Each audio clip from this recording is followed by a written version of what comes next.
Now, if you remember, we visited Scott in Virginia, and they were kind enough to give me some seeds on August 3rd.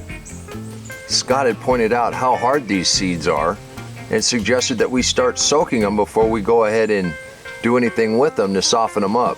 People to cut the end off the seed and soak the seed in water in order to get it to sprout. It's important to know that it's the point end, that's the end you would cut off. These things are hard as a brick. You see on the internet, you see guys using Pliers and stuff. Shears and things, or trying to file it off. So I put them in some water around August 13th, and we decided to try to take the end off on the 16th. You're probably going to need to soak them quite a bit more, because if these are soft, I think soaking for 3 days is not enough time to do anything, because if these are softened up without soaking them, they're like little bricks. As you can see, we tried a couple different methods to get the end off. Now, when Scott said these things were hard, he wasn't joking.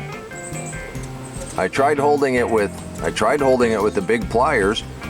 It was pretty tough, and I didn't want to squeeze too hard. I didn't want to crack it like a nut. I didn't want to hurt the seed. Holding it with your fingers, holding it tight enough with your fingers so that you can actually cut it, that made the tips of my fingers hurt.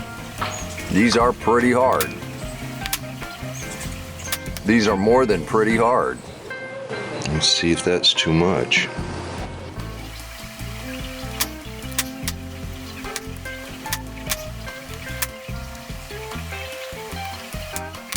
These are tough little buggers, even soaked for 3 or 4 days. We were successful at getting the ends off. Got a little chip off of there. And Well, if you start with the seed, yeah, you don't use any soil. You use a little Tupperware about this deep. got a little chip off of there. We'll let those soak for a few days and see what we get. And by the 25th of August, we had our first sprout. By the 30th of August, they'd all started sprouting. Yesterday, September 8th, Riley and I came out and got some clay right at the base of the mulch pile. Now, we broke that clay up and added water. It was quite milky, so I let it sit overnight. Today, September 9th, we're going to go ahead and plant these lotus in the containers. We have 4 seeds that have sprouted in here. Let's gently try to get these out and pulled apart. I can't wait any longer. You 3 are going to go in the one container. You're going to go in this container.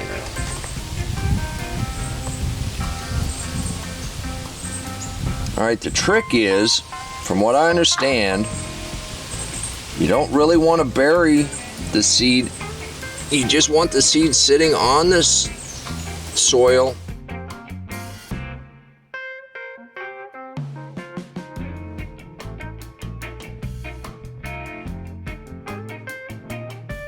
You don't want the seed floating. Now, I do have a couple rocks.